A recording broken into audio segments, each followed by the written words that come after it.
excited to have you guys all here for our first Pride speaker series in Cedar Rapids. Yay!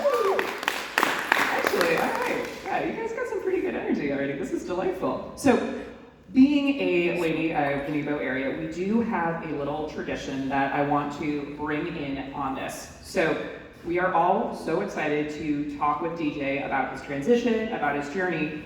But first, we have to do this little tradition to get our energy right. Like we normally say a standing ovation for the end of a speaker. We're gonna do that in the beginning. You can do it at the end too, but we're gonna do that at the beginning to create the right energy in this room, get everything going, get everyone excited, make things feel like we are a welcoming community, because we are. So are you guys ready? Yes. It's pretty self-explanatory. I feel like we can all do a pretty standing ovation, like we're gonna stand up and clap. So on the count of 1, 2, 3, we're gonna do this. Ready? Are you guys all ready to welcome Deacon in for our first speaker series? 1, 2, 3, let's go!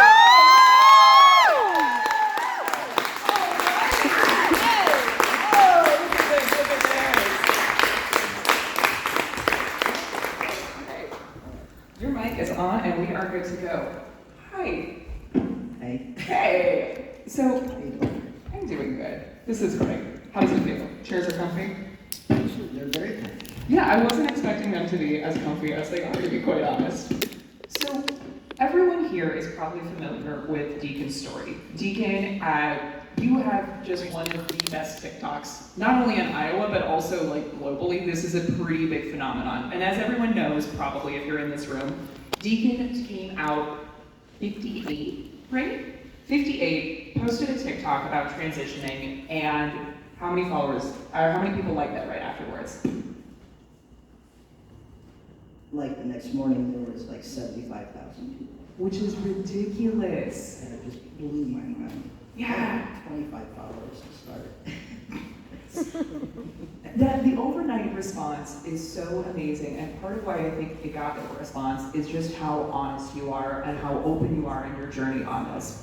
So I want to talk a little bit about what got you to that big moment in your life.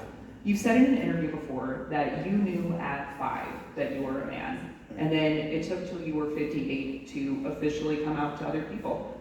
Tell me a little bit about that. When I came out at 5, I went up to my mom at a family reunion and said, Mom, I'm supposed to be a boy. And of course, immediately rejected and scorned. So that was my first experience with that. And throughout my life, trying to come out different times, being rejected by exes because they didn't want to be with the transgender man.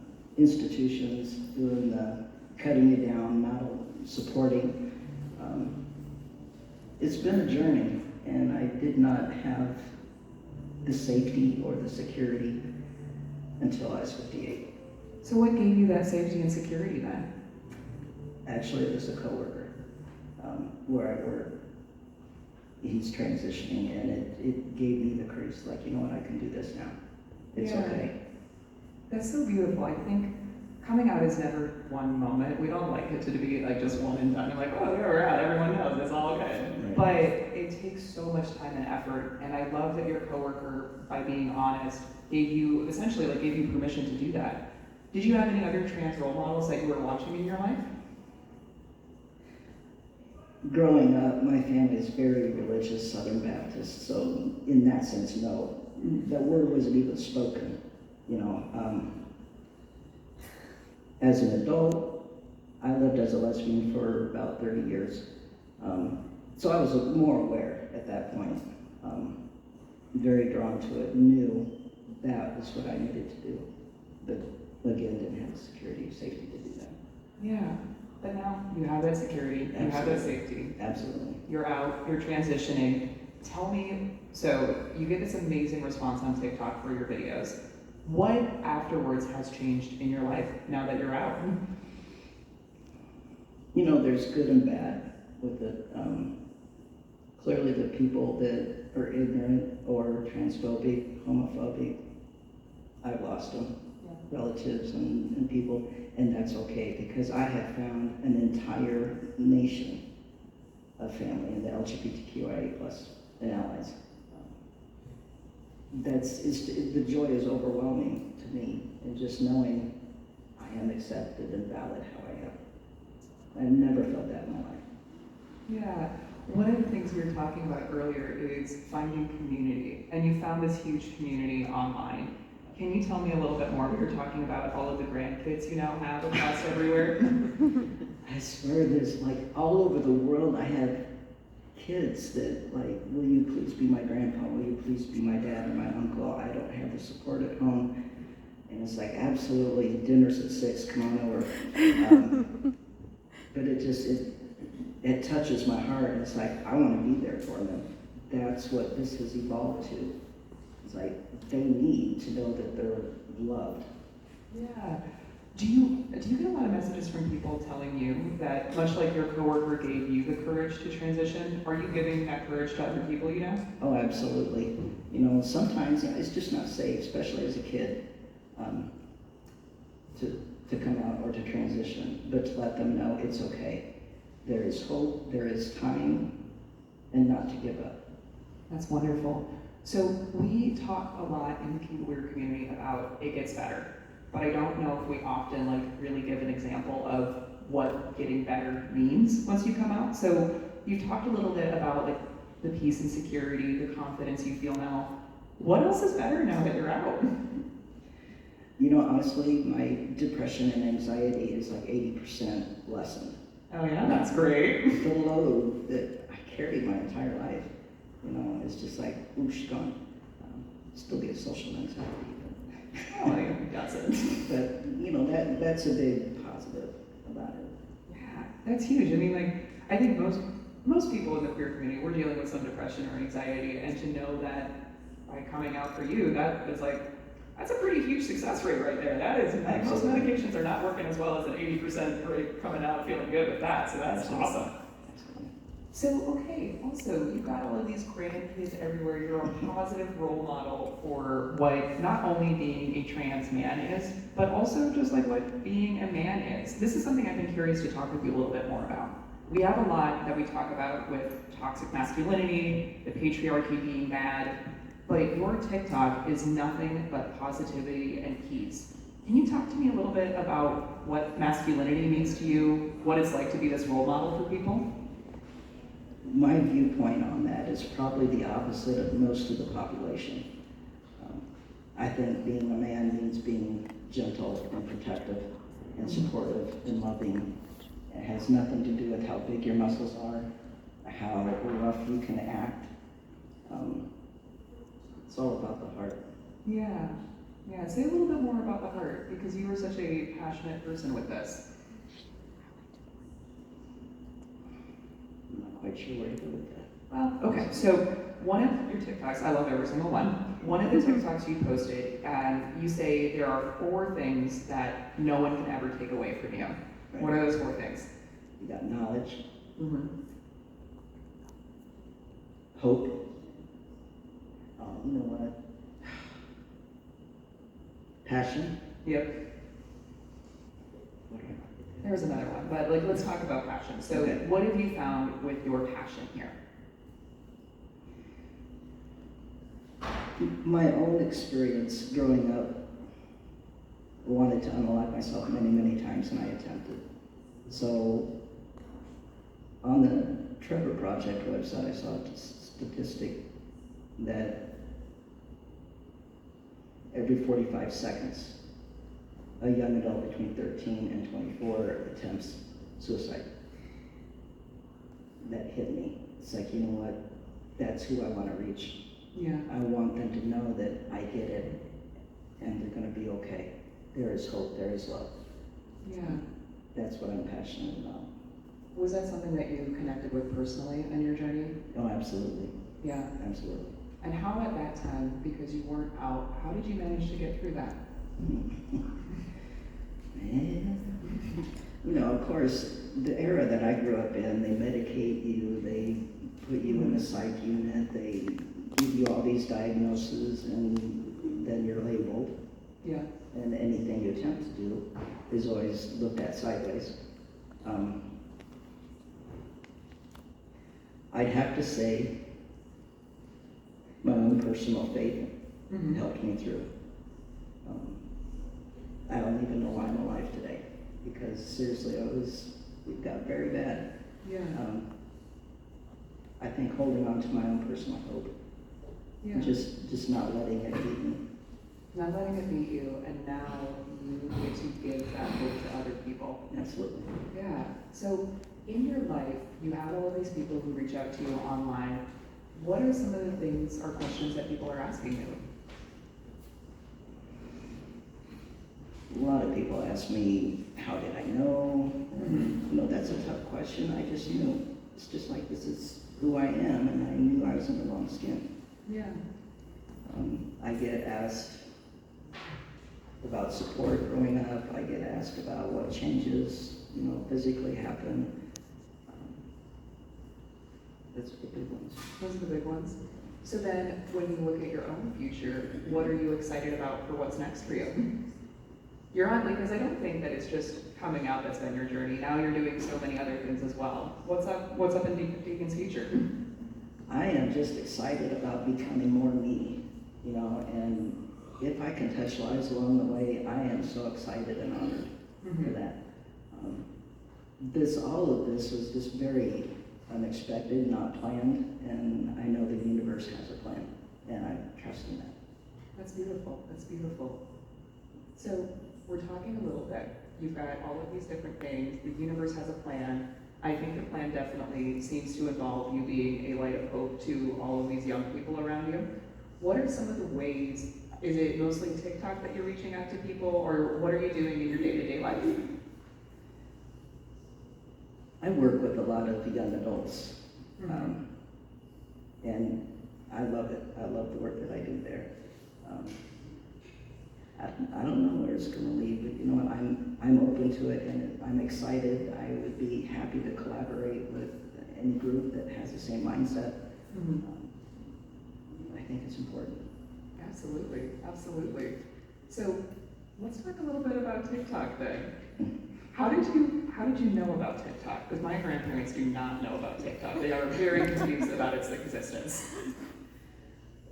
Some younger kids that I was familiar with, people I knew, kids I knew, they were on TikTok, and it's like, I just started, I think it was like last October, signed up, and just, I'm scrolling through the videos. I didn't post anything, and I found the LGBTQIA plus side. How long did it take you to find that site? You got me. Not very long, because you don't have to search. You can find anything on there. Yep. And then when I had my first shot of testosterone, I wanted to share that. I was alone. It's like, I'm just going to post this, so 25 people that do follow me can share my journey. And poof, it exploded. Turns out people want to hear your journey. Here we I are. went from 25 followers up to 194,000. Oh my goodness, wow. Okay. What is it like? Have you noticed that anything in your life has changed beyond finding community, just having this intense following for people? Actually, it's given me more confidence. It has actually helped me to be more confident in myself. Yeah. Yeah. That's great. Are there other trans TikTok creators that you are connecting with, or not as much? There are several on there. I don't like go out to lunch with them or anything. Fair enough. I follow them. But Yeah. Is there anyone else we should all be following here? Obviously, we're all following Deacon, but are there other people we should be following? There's a transgender man that I followed quite a while, Goose Caboose. Great name, love it. He has been transitioning for over 20 years. Okay. And so it's interesting to get his take as someone who's been on this journey for a long time. Has he given you any advice about being newly out, or? I've not really asked him. Fair I enough. just follow, he has people that, a lot of followers, and they'll ask questions, and, I just kind of ghost it. I watch. But he's a good guy. Yeah. So TikTok has been very positive for you. Yes. Would you recommend posting more about your journey for other people? Do you think this is something that's helpful? I think you have to be willing to let other people in. That's If hard. you're gonna do that, and that's hard, you gotta be careful. I've had a lot of haters, a lot of people that were not supportive. You just block, delete, and move on. I don't give any of them any headspace, because frankly, they're not worth it. Absolutely, yeah. But I think it's been very cathartic to me to Yeah. be able to do that, and I think if you're open to that, yeah. That's great. So I know personally for me, it is hard to let people in. How did you get to a point in your life where you were willing to do this?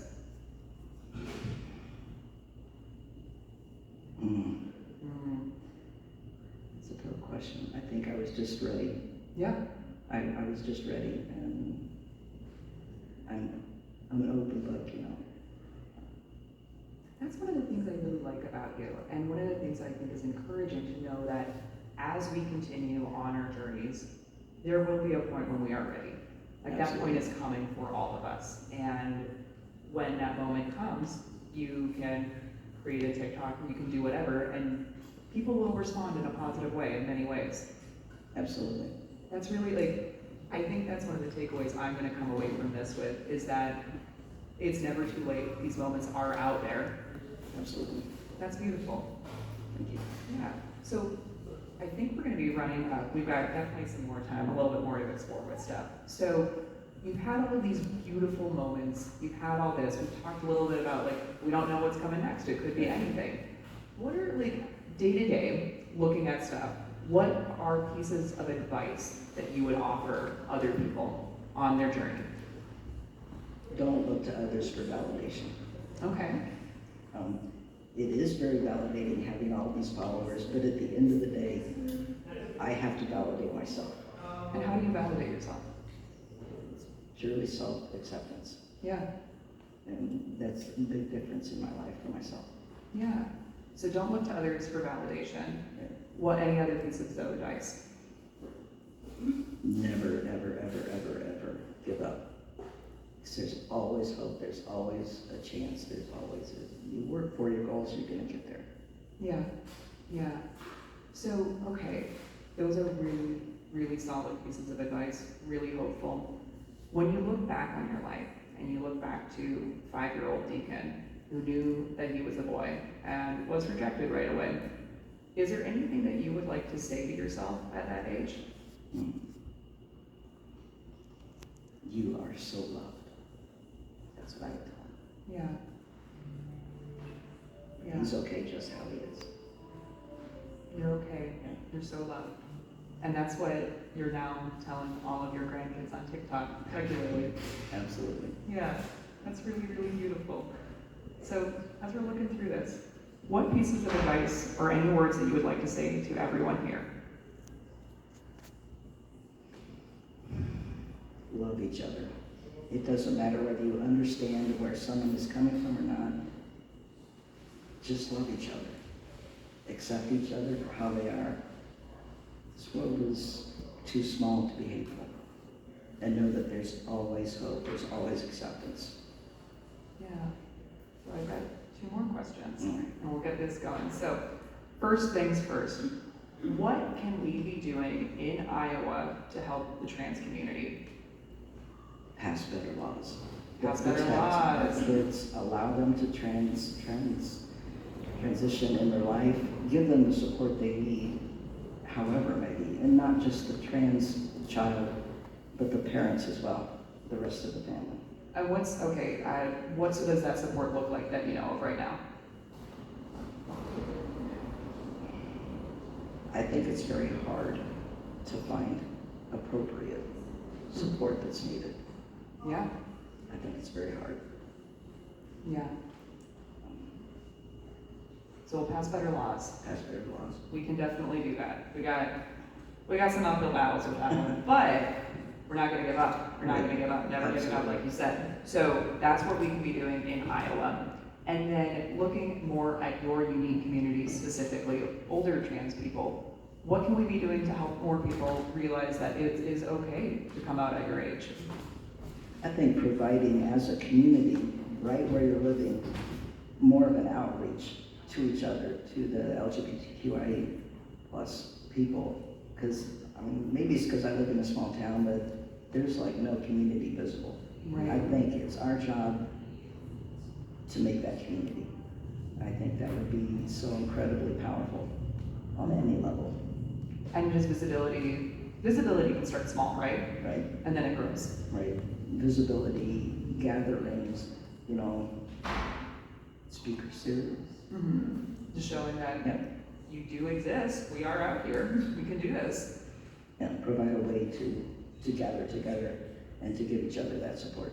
That's really important. This is good. These are good notes. And we got a few more minutes. Does anyone here have a question that they are dying to ask again? Yes. So you didn't come out earlier because you didn't have a safe space. First of all, kudos, that's the most important thing, right? But how did you know you were now in a safe space in order to be your true self? For myself, I was finally single. I didn't have to answer to a partner or worry about whether they were going to react positively or not. That made the biggest difference. And then I think where I work is extremely supportive in just about every single way. And that also made it very safe for me. I knew I wasn't going to lose my job for coming out. I bought my own house, so I'm not going to lose my housing. Having all of those things set in place was what made the difference. Thank you. That was a great question. That's really important to know, like, what are the tangible things we need to be working for to build that security? That helps. Right. Anyone else? Well, beautiful. We Thank have you. covered so much, and Deacon, I can't say enough just how grateful I am personally to have you here and to have you share your story, because this is powerful, this is beautiful, and it's so wonderful to see an example of what living authentically does. Because I think like everyone here, you can probably notice like there's a sense of peace with Deacon, and it's really wonderful to be around that, and that only makes everyone else around us better. Thank you. Thank you for having me. It's been an honor. I appreciate it. All right, everyone, we did our freestanding ovation. We can do it again!